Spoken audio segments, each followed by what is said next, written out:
Hi, and welcome back to Thone's Mount Nibbles, number 29, True Righteousness.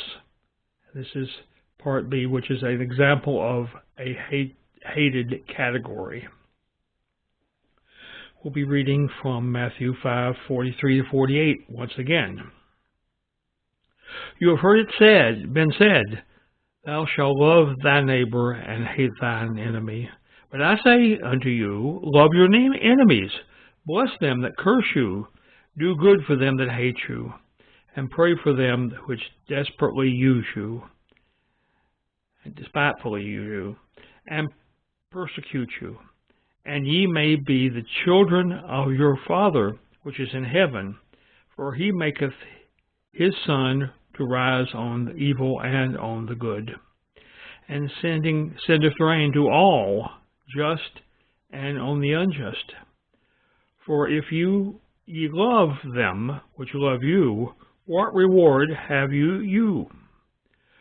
Do not even the publicans the same?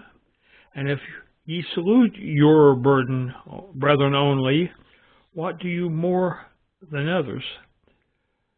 Do not even the publicans do so?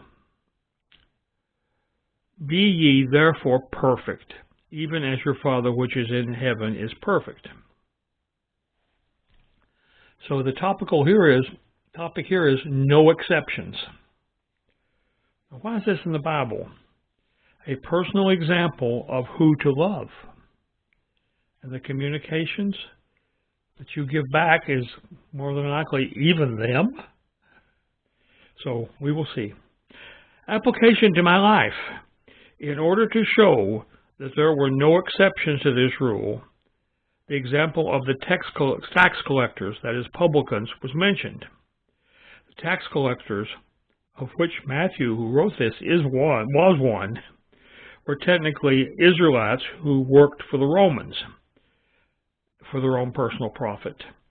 They left their fellow Israelites with difficult poverty to deal with, and often also collected in excessive amounts from their own people.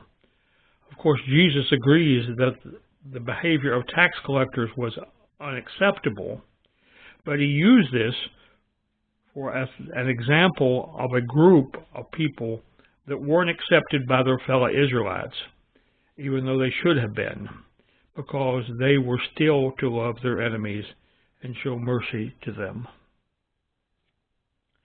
God says the best should love the worst. Got that? My personal response to that is, Lord, thank you for emphasizing that groups that might well be hated should still be loved. And so this is, again, talking mainly about groups of people that are likely to be disliked by believers.